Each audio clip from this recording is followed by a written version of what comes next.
Welcome back to Whispers in the Dark. Settle in close. Dim the lights. Let the room grow quiet enough that you can hear the old wood shifting in the walls and the wind worrying at the glass. Because this is not a tale of sudden violence alone, nor merely of a common haunted house.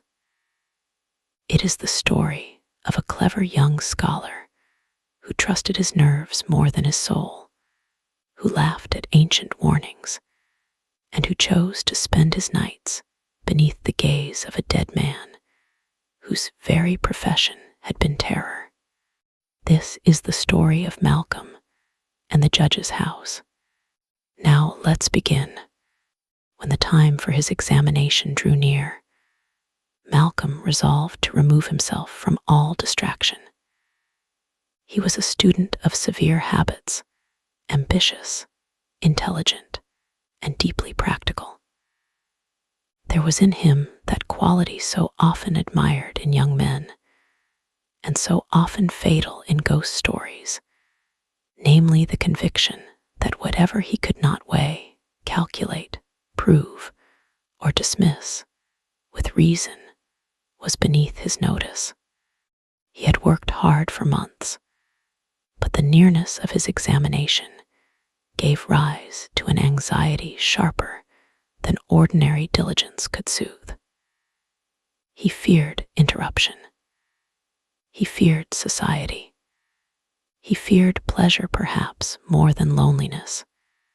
He knew himself well enough to distrust the charm of cheerful company and the softness of easy rooms. So he determined to go away by himself and read in some quiet place where there would be little to divert his mind and much to encourage concentration. He did not choose the seaside, for he knew the movement of life there would tempt him away from his books. He did not choose complete rural isolation either, for there was in him enough self-knowledge to understand that too much silence and emptiness could themselves become a kind of burden. Instead, he sought out a small market town, old enough to be dull, humble enough to be cheap, and obscure enough that no friend would think to follow him there. In this way, he came to Benchurch. Benchurch was not a handsome place in any bright or welcoming sense, yet it possessed that old English weight of years which can make even crooked streets and leaning roofs seem dignified by endurance.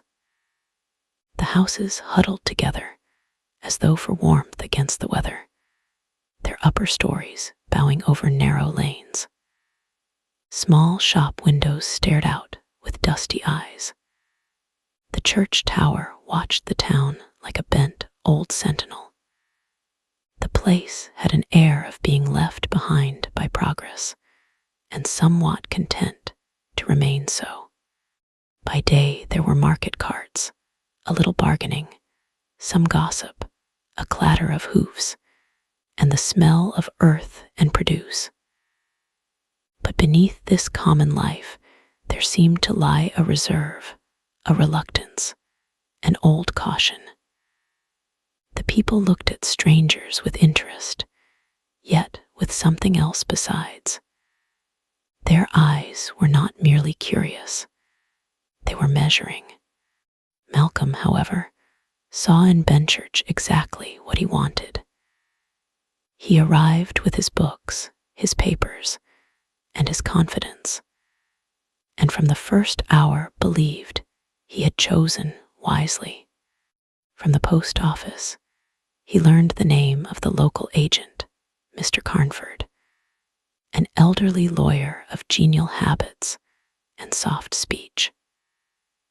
When Malcolm presented himself and explained that he wished to rent rooms for some weeks and desired above all a place of great quiet, Mr. Carnford showed at once a lively interest in helping him.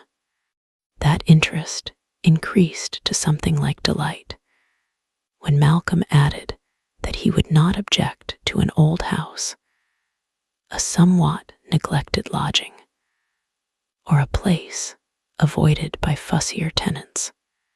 There are moments when a man's own words seem to open a door in the world, and something on the other side listens.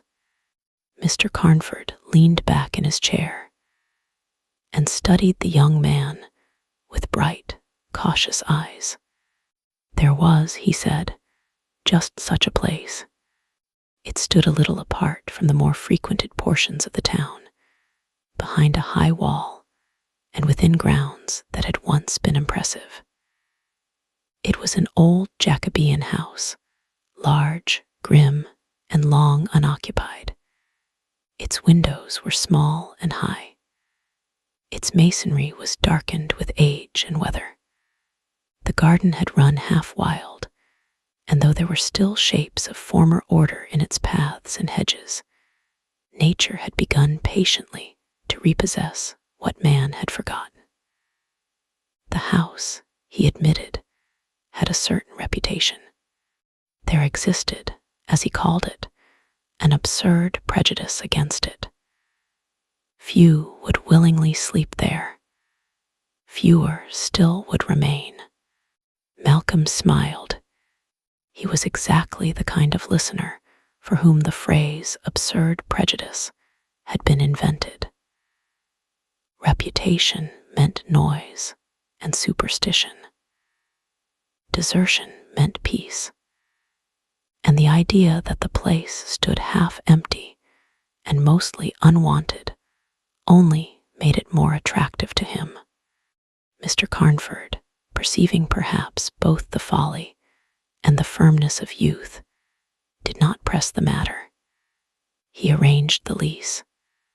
The rent was modest. A charwoman from the town could be sent in to do what little cleaning and service might be required. Malcolm would have use of the principal room on the ground floor and the adjoining chambers. If he truly desired solitude, he would find enough of it there to satisfy any appetite. It was only when they came to the house itself that Benchurch seemed to hold its breath. The judge's house stood with the hush of a place which has watched too much and forgot nothing. Even in the pale daylight of afternoon, it wore a look not merely of abandonment, but of endurance, like some old beast that had sunk into stillness without being tamed. The boundary wall rose high and unlovely, clothed here and there with damp ivy. The gate sagged. Within, the gravel path was half lost beneath moss and weed. Bare boughs scraped at the sky.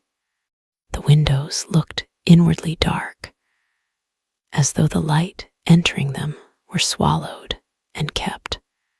The architecture was heavy and stern. There were corners where shadow seemed permanent. The stones around the entrance had been worn by generations of feet, but none recently. The house gave the odd impression of having been waiting, not empty. Malcolm admired it at once. Its silence was immense. Its age pleased him. And because he was young and more than a little proud of his nerve, the very uneasiness of the place amused him. The principal room chosen for his use was large and low-beamed, with paneling darkened almost to black, and a vast fireplace over which the smoke of years had left a stain like old grief. The furniture was sparse, but serviceable. There was a strong table which would serve for study, several solid chairs, and one great carved armchair placed near the hearth.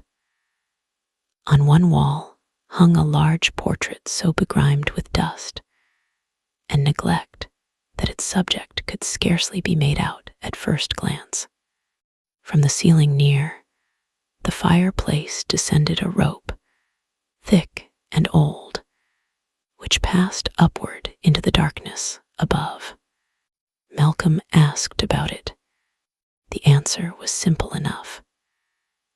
It was the rope of the great alarm bell, a bell fixed high in the roof or turret, used long ago to summon the house in case of fire or danger. The thing hung there still, untouched by years, dropping into the room with a strange familiarity, like a serpent that had become part of the architecture. The rope interested Malcolm for no more than a moment. He chose his chair, opened his bag, and began to order his books upon the table. That evening, he supped at the inn called the Good Traveller, a comfortable enough house kept by Mrs. Witham, a woman of motherly manner and honest face, whose goodness could not quite conceal the agitation into which she was thrown when she learned where her new guest intended to sleep. At first, she thought he jested. Then, seeing that he did not, she turned pale in a way that could not be mistaken for affectation. He ought not to stay there, she said. No one should stay there. If he wanted quiet, she could find him quiet elsewhere. If he wanted cheapness, that could be arranged. But not the judge's house. Not that place. Not after what had been known of it for years and years. Malcolm laughed as kindly as he could, for he did not wish to offend her.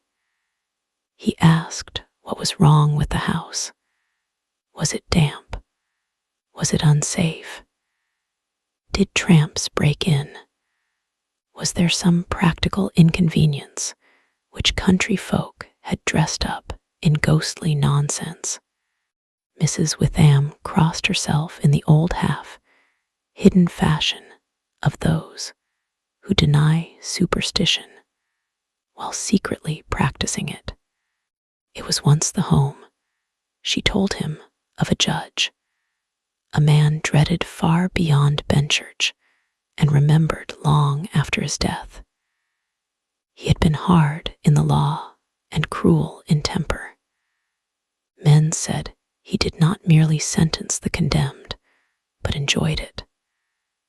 There were stories of how he watched the wretches brought before him, how he lingered over their terror, how he took a particular delight in cases ending at the gallows. In his old age, he became more feared than respected, and when he died, the town's people were relieved in a way they hardly dared confess aloud. Yet relief had not brought peace, for after his death there were strange things in the house. Sounds, sightings, the sense of someone still within. Above all, there was talk of rats. Not ordinary rats, though the house had plenty of those. There was one greater than the rest, one which seemed to command them. A thing seen by more than one person and never twice mistaken. Malcolm listened with amusement and a touch of impatience. The practical part of his mind translated every detail into natural explanation. Old house, neglected rooms, vermin, local legend, nervous servants, foolish embellishment. The cruelty of the former owner had furnished a fine story.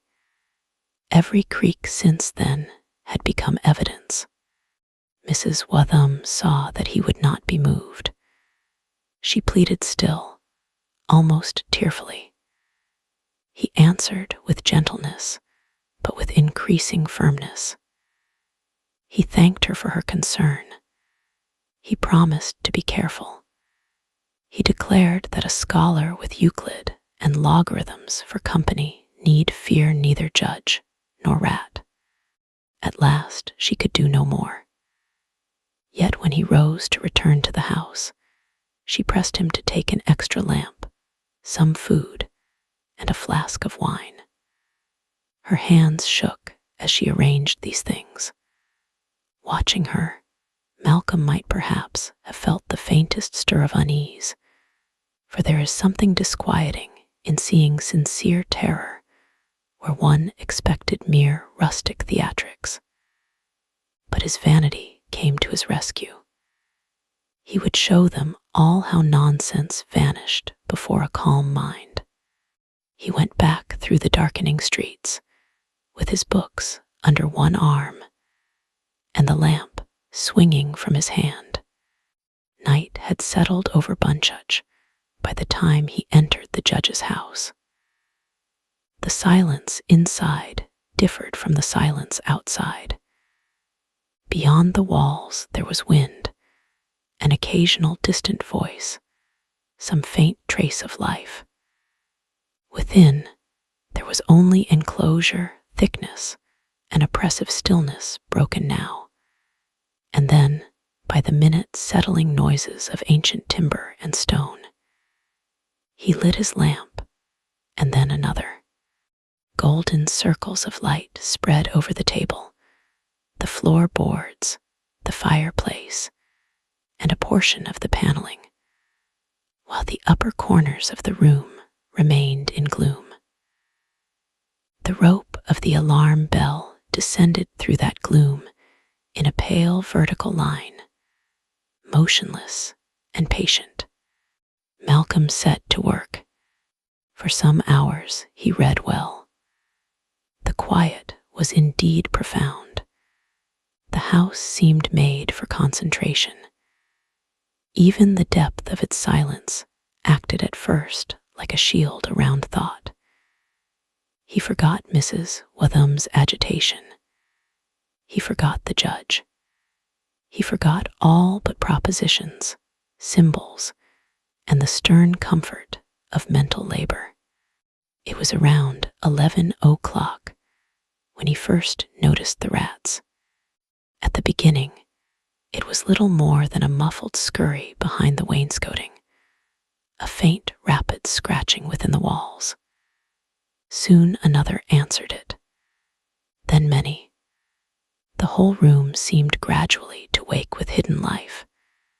There came tiny squeals, the patter of innumerable feet, brief bursts of skittering speed, sudden halts, then a renewed racing, as though narrow, invisible roads ran behind the paneling and under the floor. Malcolm paused and listened. The sounds were unpleasant, but hardly supernatural. A neglected old house would naturally be overrun. He took up the poker and struck the hearthstones once or twice. The noise ceased at once.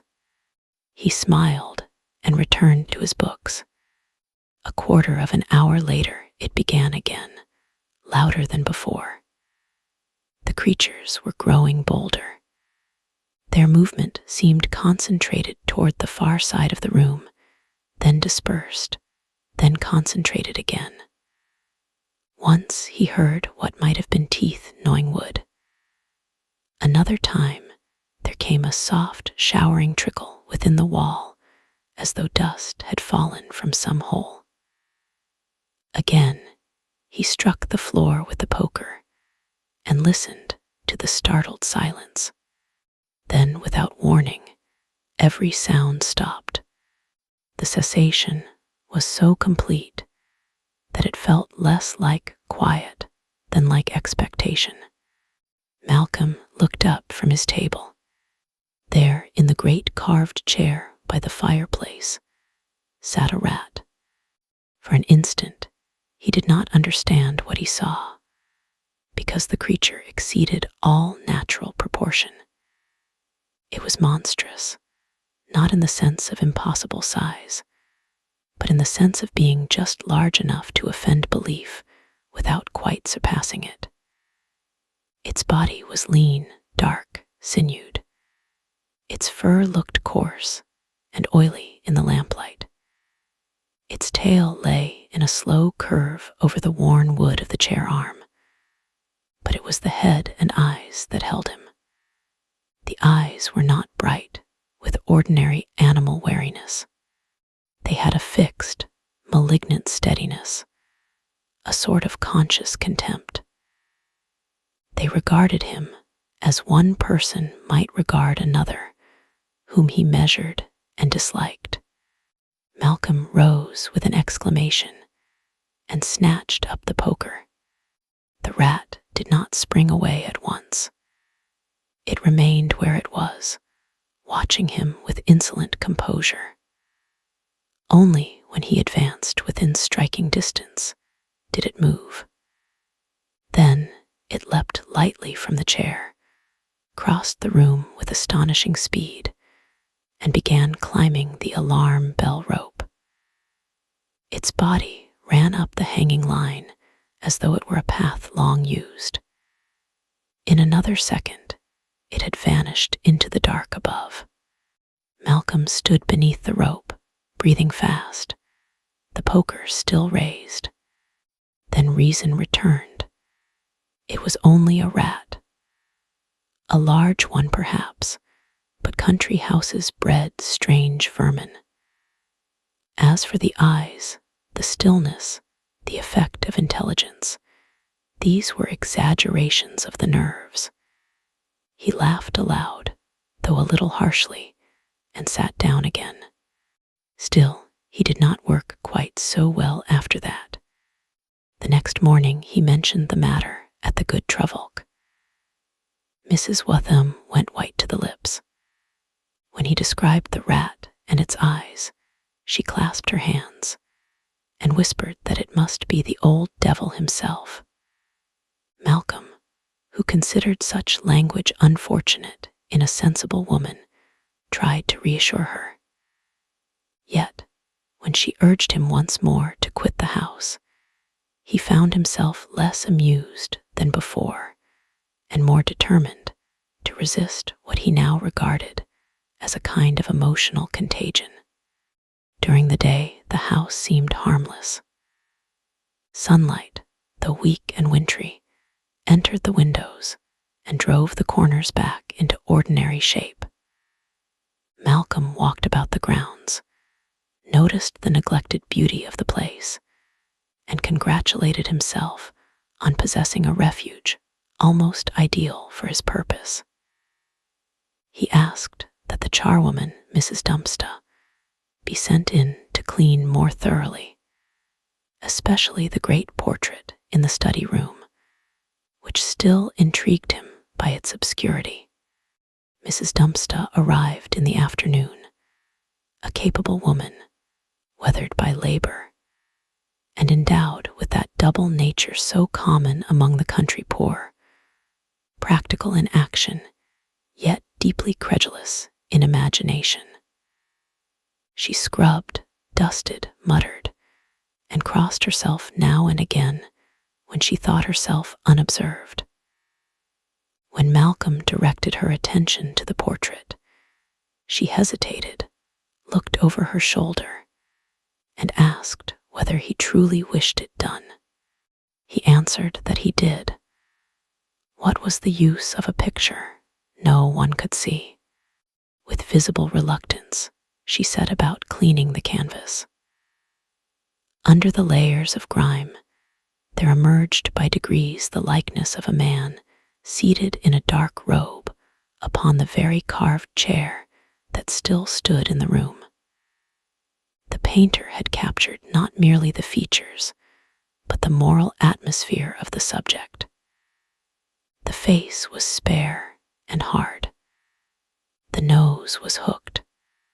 The mouth was thin, compressed, and cruel. The cheeks were fallen somewhat, yet the expression retained an appalling vitality, as though the flesh had dried upon a spirit incapable of softening. Most terrible of all were the eyes, bright even beneath paint and age, fixed with a malignant penetration that seemed almost to challenge the living. One hand rested upon the chair arm. The other lay near a length of cord painted in shadow. Behind the figure, the background deepened into judicial black. Malcolm stared longer than he intended. Something in the eyes troubled him. Not because he believed the portrait alive, but because he had seen their like before. Then he remembered. The rat. For a second, the association was so vivid that a chill went through him from scalp to heel. He dismissed it as absurd. Resemblance could be imagined anywhere by a mind furnished with legend. Yet the discomfort remained. Mrs. Dumpsta, noticing his silence, whispered that she hated the look of it. Better to cover it again, she said. Better to leave some things unseen. Malcolm replied more sharply than he meant that dust improved nothing, and that portraits had never strangled anyone. She left before dusk, glad to be gone. That evening at the inn, Mrs. Witham introduced Malcolm to Dr. Thunhull, a physician of the town, a man of education and composed bearing, who had the advantage of not looking foolish when he acknowledged unpleasant possibilities. He had heard, it seemed, of the young scholar's choice of lodging, and had come partly from concern, partly from curiosity. Over supper, Malcolm described his experiences with some humor, expecting the doctor to side wholly with reason. Dr. Thunhull did so only in part. He suggested that intense study, too much tea, long hours, and a nervous temperament could breed false impressions. He advised moderation, sleep, and less stubborn confidence in one's own invulnerability.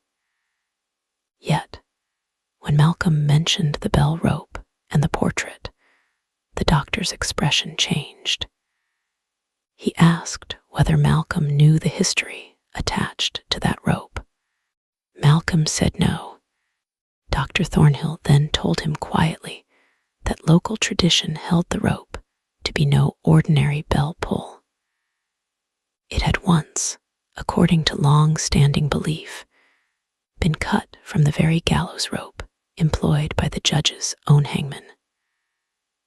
The judge, so the story ran, had kept it near him, as another man might keep a favorite cane or a hunting crop, a symbol of office, or worse, a memento of pleasure.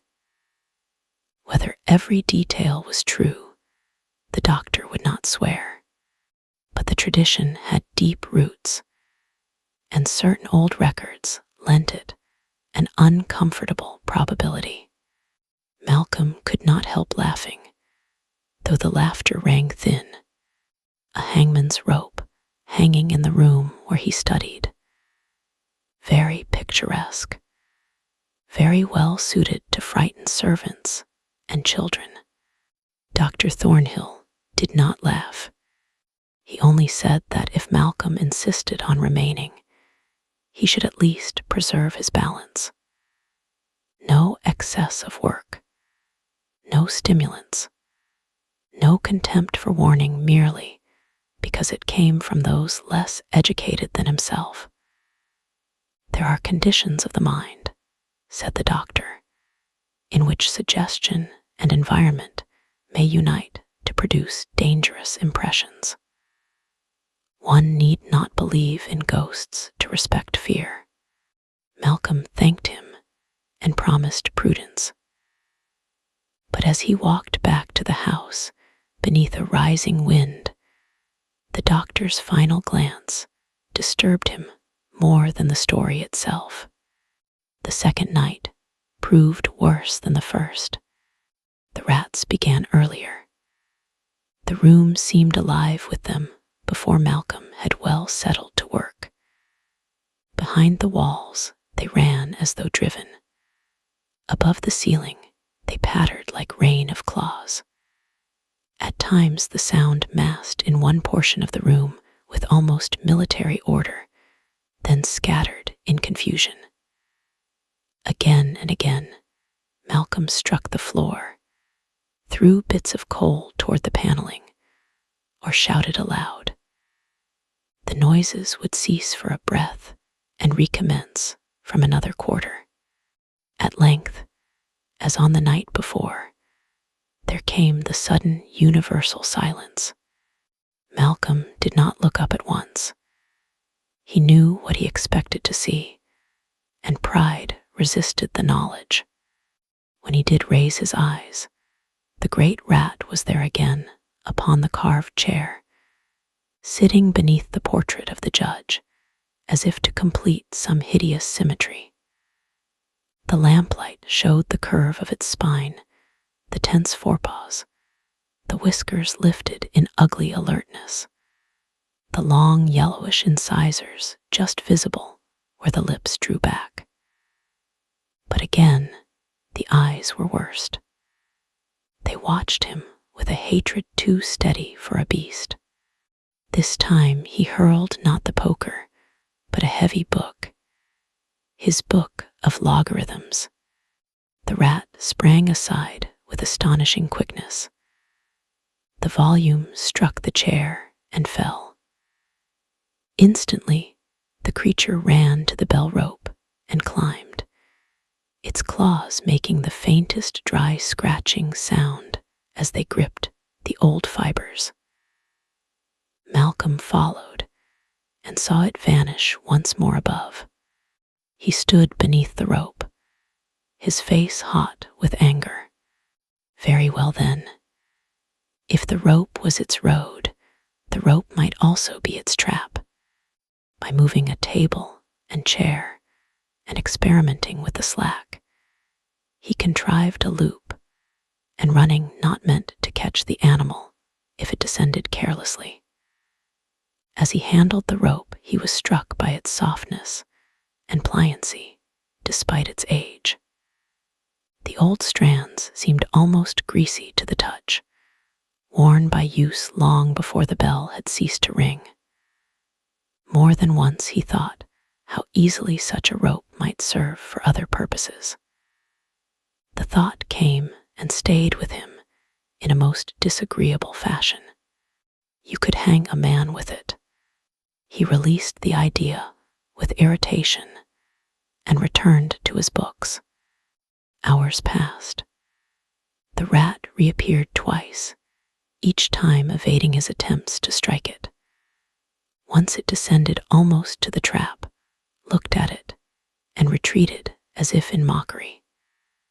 Another time it darted across the floor with such speed that Malcolm saw only a dark streak and heard the scrape of claws on boards. He flung several books after it in blind rage. The last to leave his hand was his mother's Bible, which struck the far wall with a heavy thud just as the rat disappeared behind the portrait. The room seemed instantly colder.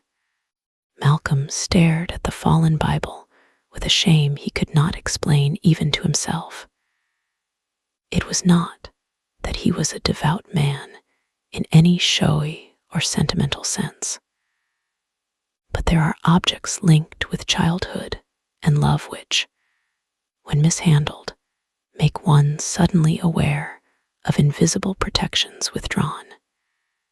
He picked it up carefully and set it back upon the table. Then he looked toward the portrait.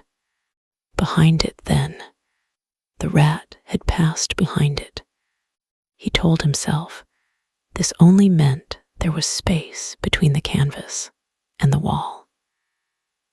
Yet the idea of that malignant creature hidden there, perhaps crouched directly behind the painted face of the judge, was so revolting that he did not sleep well when at last he sought his bed. The following day, the weather changed.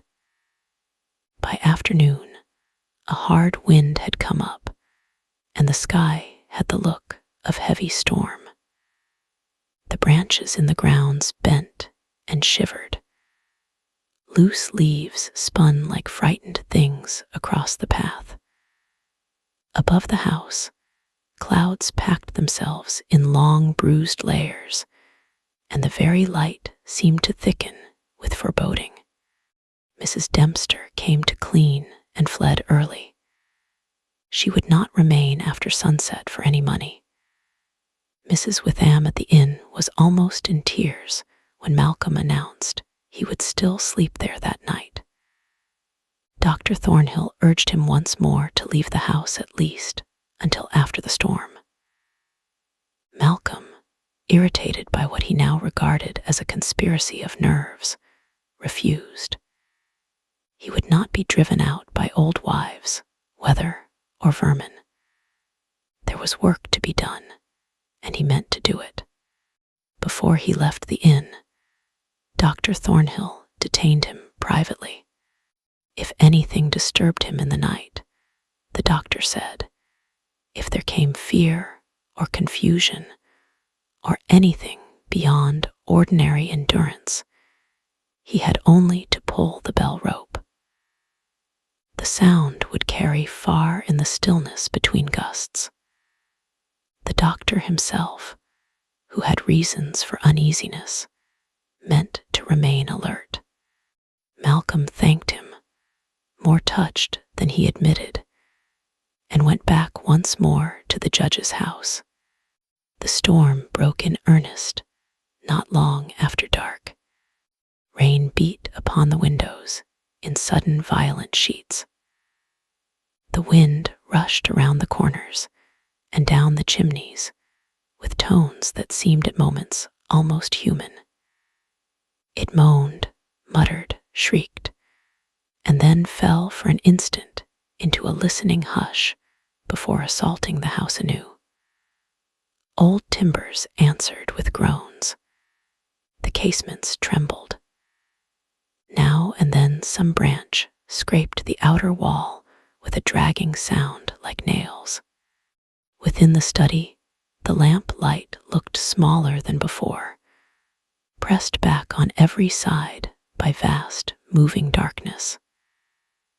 Shadows lengthened and contracted as the flames wavered. The portrait of the judge seemed to come forward and sink away by turns, now merely paint, now presence. The rats were nearly frantic. Their feet raced in all directions. The walls seemed alive with secret populations in flight from something greater than themselves. Twice Malcolm heard a sudden fierce squealing, as though one had been seized and torn. Then the tumult would shift and resume elsewhere. He tried to work, but the storm and the creatures and the oppression of the room drove thought from him again and again. At some hour not long before midnight, he became aware of a slight movement in the bell rope. At first, he supposed the wind had shaken the structure above. Yet the motion was not that of a rope stirred by vibration. It was a slow, living tremor, a subtle crawling quiver that began near the upper darkness and traveled downward. Malcolm stared. Something was descending. Very gradually, almost with deliberation, the great rat appeared, head downward, clinging to the rope with dreadful confidence. Its body came inch by inch into the lamplight. Its eyes shone. Its tail hung and swayed. Never had it looked so loathsome, so horribly assured. Malcolm reached for a book, but before he could throw it, the rat stopped, turned, and with astonishing rapidity began to gnaw. The sound was small, but distinct. Crunch, tear, fiber parting under sharp teeth. Malcolm sprang from his chair. The rat worked furiously, and in a moment, the partially worn rope gave way. The severed length fell in a heavy coil to the floor with a sound that made the room ring. The upper end snapped back into darkness. The rat leapt aside. For one bewildered second, Malcolm could think only that the means of summoning help was gone. Then another realization struck him. The portrait. He looked to it involuntarily. The chair in the painting was empty. Malcolm's breath stopped in his throat. He blinked once, twice, and still the painted seat remained vacant. The background was there, the dark drapery, the heavy shadows, the carved arm, but the figure which had occupied the canvas was not. Cold spread through Malcolm's limbs so swiftly, it seemed almost a liquid. He turned, because some instinct older than reason compelled him to turn. In the great carved chair, by the fireplace, sat the judge. Not paint, not dream, not memory. The judge himself, or that thing of him which death had failed to bury. He wore the black robe of his office. The skin of his face had the waxen dryness of something long dead, and yet intolerably animate. The features were those of the portrait, but sharpened into actuality by depth, by movement, by the slow rise and fall of breath that perhaps was not breath. The eyes burned with cold, judicial malice. One hand rested on the chair arm. The other held the fallen rope. Malcolm tried to cry out. No sound came. The storm outside seemed suddenly far away. The room had narrowed to the circle of lamp glow, the chair, the figure, and the young man frozen between flight and collapse. All his theories, all his confidence, all the clever structures of disbelief with which he had fortified himself, failed at once and wholly before the evidence of that presence. He knew now the special horror of seeing the impossible with waking eyes, and having the mind not expand to contain it, but crack. The judge rose slowly. The movement was deliberate and ceremonial, as though performed before invisible witnesses. He stood to his full height, gaunt and dreadful, and as the clock in the room began striking midnight, he reached upward with one thin hand and drew over his head the black cap of condemnation. No sound in all Malcolm's life had ever been like those strokes of the clock. Each one seemed less a marking of time than a sealing of fate. The judge looked at him, then at the rope. With terrible composure, he began to fashion the noose.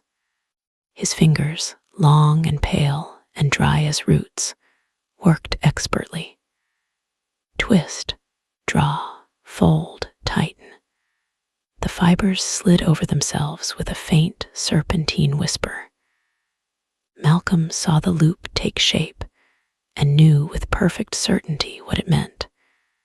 Not symbol, not threat, intention. At last, his voice returned in a burst of wild terror. He shouted, he prayed, he called for help, though the broken rope lay at the judge's hand and the bell above could not be reached. He snatched up a chair and hurled it. It struck the advancing figure and passed through with a hideous resistance, not altogether solid, not altogether insubstantial, enough to be felt, and not enough to stop. He seized the poker and struck. The iron glanced as though against flesh colder and denser than stone, yet the judge came on. The rats had poured from the walls now. Malcolm saw them at the room's edges, on the beams, in the corners, clustering in ranks of twitching bodies and wet eyes. They made no attack. They merely watched, held in a silence more frightful than noise, as subjects might watch an execution ordered by their king. And among them, near the chair, the great rat sat upright and still, its eyes fixed upon Malcolm with inhuman understanding. The judge cast the loop. Malcolm ducked, and the noose missed, brushing his shoulder with a touch so icy that pain shot down his arm. Again the judge cast, and again. Each throw came with greater nearness, greater certainty. Malcolm retreated, stumbling among books and overturned furniture. His heels struck the table. Papers slid to the floor. Lamps rocked, making the shadows swing madly over the walls. The third cast settled around his neck. He clawed at it in a frenzy, but the rope had tightened before his fingers could gain purchase. Its touch was not merely rough fiber. It felt alive with old deaths, saturated with all the fear of all the throats it had once closed. Malcolm gagged. Black sparks burst before his eyes. He tore at the knot and felt it draw harder. The judge approached. With one hand he gripped Malcolm by the shoulder, and though the hand seemed corpse cold and lean, its strength was monstrous. Malcolm was forced backward, half choked, half fainting, dragged across the floor toward the carved chair. He kicked, struck, pleaded, wept now without shame. All human dignity stripped away by the naked animal fact of impending death. His mind shrieked within him. His heart hammered so violently he thought it must burst before the rope could do its work. The judge lifted him as easily as though he weighed no more than a child, and set him standing upon the very armchair which in life he had used, perhaps, to watch other men carried to ruin. Malcolm swayed there, his hands still tugging uselessly at the noose.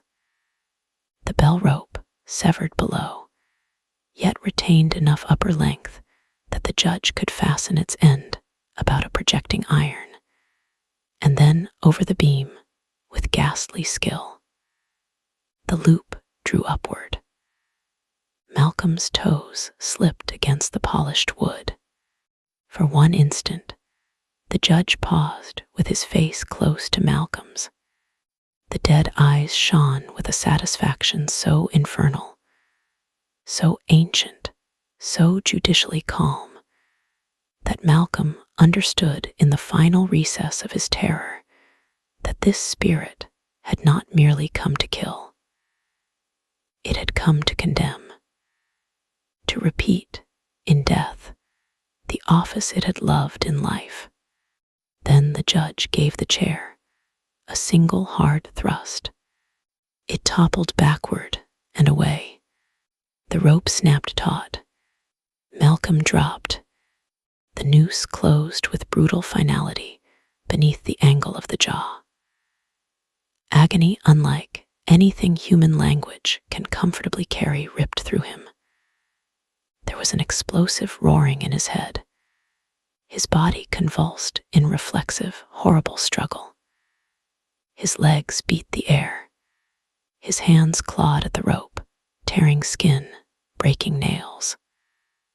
The world narrowed to pain, pressure, terror, and the blind instinct to breathe where no breath could come. His mouth opened and shut soundlessly. His tongue swelled. Blood pricked in his eyes. He felt his neck stretch, felt awful grinding deep within, felt the hot and freezing flood of life in revolt. The room blurred, sharpened, blurred again. In one flashing image, he saw the rats massed below him in rippling circles. In another, he saw the great rat climb the fallen chair and sit on its back like a witness of rank. In another, he saw the judge standing beneath him, with one hand raised slightly, as though pronouncing sentence complete. Then, as the last convulsions racked him, the great bell above began to ring. How it rang with the rope cut below no living man could have said. Yet ring it did, peal upon peal, vast, brazen, urgent, rolling through storm and town alike. Its clamor tore across Benchurch like a summons from the grave itself. People woke from sleep. Candles flared in shaking hands. Doors flew open. Voices cried from street to street. Men rushed out half-dressed. Women called after them. Children woke screaming. And over all the storm and darkness boomed the bell from the judge's house, ringing as it had not rung for years. Dr. Thornhill was among the first to move. He had expected some alarm, though not perhaps this. Snatching a lantern, he ran through the rain with others following, their boots slamming mud, their breath white in the cold. Mr. Carnford came. Servants came. Laborers came. Mrs. Witham, pale as linen, came as far as the gate and could go no farther, clasping her shawl to her mouth, as if to hold in prayer or horror. The front door resisted, swollen with damp and age, but several men together forced it. The house received them with a gust of stale, cold air and the lingering vibration of the bell. Lanterns shook. Water dripped from coats and hats. For a moment, no one wished to be first into the great study. Dr. Thornhill entered. The room inside was in wild disorder. Furniture overturned, books scattered, papers trampled, one lamp extinguished, another guttering low. The rope hung from above, and at the end of it swung Malcolm. He was dead. There was no doubt. His face had darkened and swollen hideously. The eyes protruded. The tongue showed between the lips. The neck bore the cruel mark of constriction, and the body still turned slightly with the small, slow motion of what had recently struggled and ceased. His bare feet hung inches above the floor. One hand remained twisted in toward the throat, fingers rigid in the last effort to free himself. The other drooped open, nails torn and bloodied. For a moment, no one moved. The sight held them in that terrible stillness which follows the meeting of fear and proof. Then men cried out. One began to pray aloud. Another turned away and vomited upon the stones of the hearth. Dr. Thornhill himself, though a physician used to death, felt his flesh creep and his reason recoil, for the expression on the dead face was not merely that of strangulation. It was the expression of a man who had seen, at the very point of dying, something more dreadful than death. They cut him down at last, but carefully, reluctantly, as though contact with the rope polluted the hands. It was while they laid the body upon the floor that one of the lantern bearers raised his light toward the wall and gave a choking gasp. The others looked. In the portrait, the judge had returned. He sat once more in the carved chair exactly as before. The robes, the capless head, the drawn face, all were in place. But now there was upon the mouth a change so slight that no painter could have intended it by accident, and no witness who saw it could ever afterward deny it. The lips, once set in hard severity, were curved.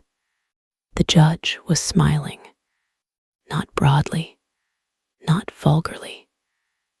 It was a smile of consummate private satisfaction, restrained by long habit of authority, made therefore all the more atrocious. In it lingered triumph, appetite, and a horrible calm. The eyes, too, seemed brighter than paint should allow, as if fresh amusement had entered them. No one in that room afterward disputed what he had seen. Not Mr. Carnford, not Dr. Thornhill, not the men who helped carry out the body, not even those who had mocked the old tales in younger days. Whatever language they chose later, whatever qualifications they made for decency or self-respect, each remembered that smile. The storm spent itself toward dawn. Rain weakened. Wind withdrew in long exhausted sighs from the chimneys and trees. The bell no longer rang.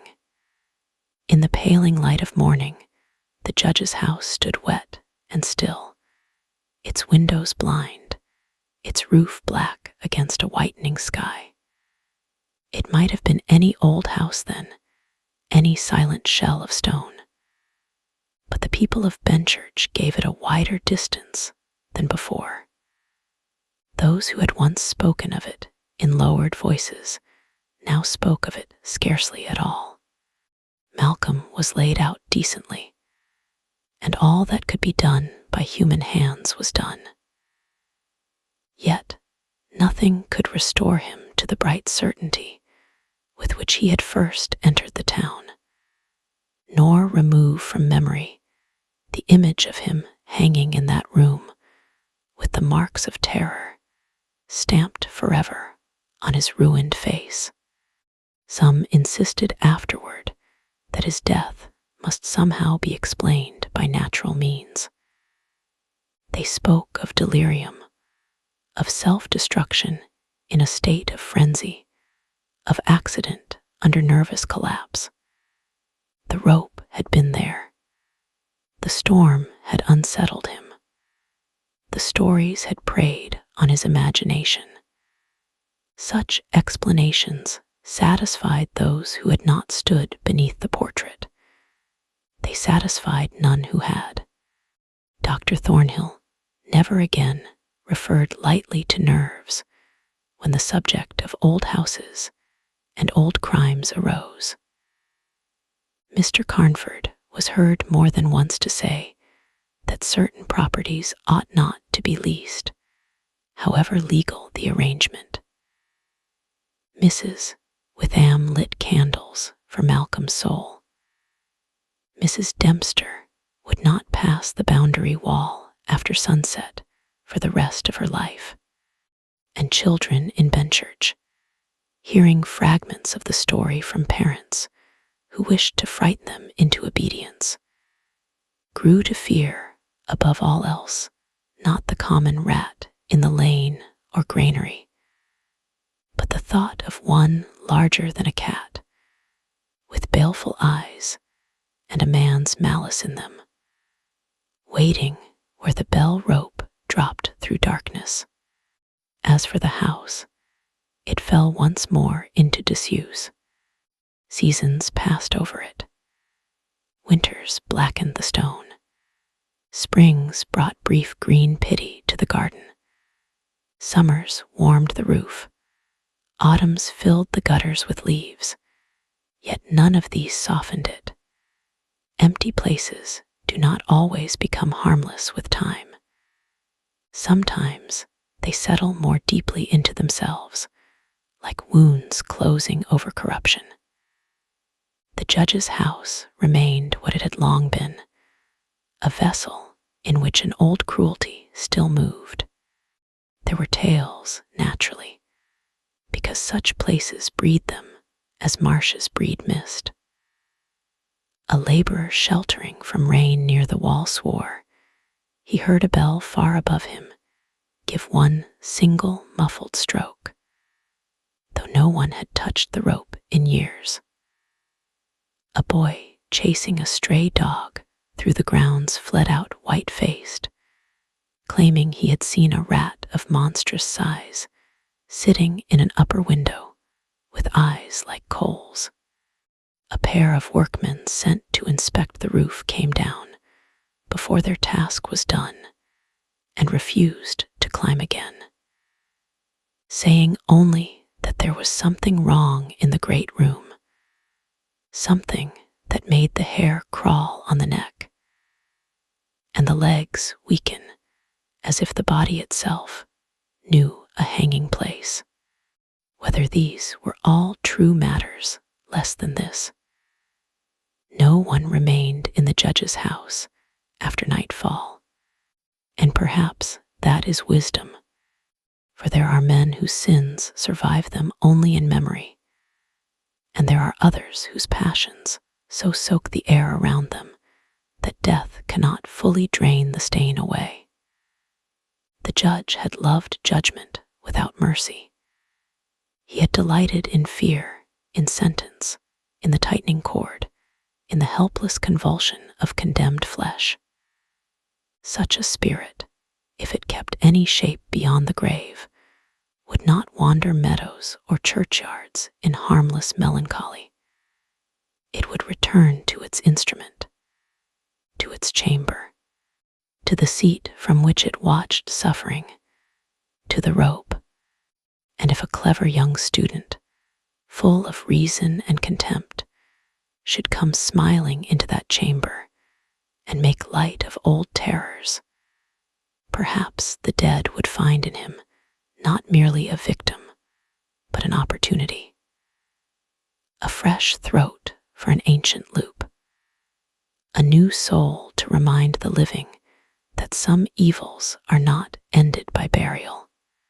So if ever you find yourself in a town like Benchurch, where the people lower their voices when speaking of one particular road, one particular gate, one particular empty house, do not be too eager to prove yourself braver than memory. When an old innkeeper trembles, when a charwoman refuses a room, when a doctor warns more seriously than he can justify, listen. There are places where fear is foolish. There are places where fear is tradition. And there are places where fear is evidence. Perhaps the worst part of Malcolm's story is not that he died horribly, though he did, nor that he saw the dead rise to finish the work the living had once permitted. It is that for most of his final hours, he had every chance to leave and would not. Pride kept him where prudence begged retreat. He sat beneath the portrait, beneath the bell rope, amid the rats and the warnings and the gathering storm, telling himself that intellect could master atmosphere, that logic could banish history, that courage meant refusal to yield. But courage is not always staying. Sometimes courage is leaving the house before midnight. Sometimes wisdom is refusing the room. Sometimes survival is believing the terrified face in front of you, even when you do not yet understand what it fears. And somewhere in the oldest and blackest chamber of the judge's house, if the tale be true, and if evil may indeed wait with patience, the portrait still hangs in gathering dust. The carved chair still crouches by the hearth. Above, the great bell still broods over its beam, and the painted mouth of the judge still holds that secret, satisfied smile, as if he knows the world is forever rich in skeptics and lonely scholars, and that sooner or later another pair of hands will lift a lamp in that room. Another voice will laugh at country warnings, and another neck will seem to him just the proper size. Thank you for listening. Please subscribe and like the video for more. Sleep carefully. Good night. Whispers of a love so true, painting dreams of me and you. And I'll hold you close in this moment.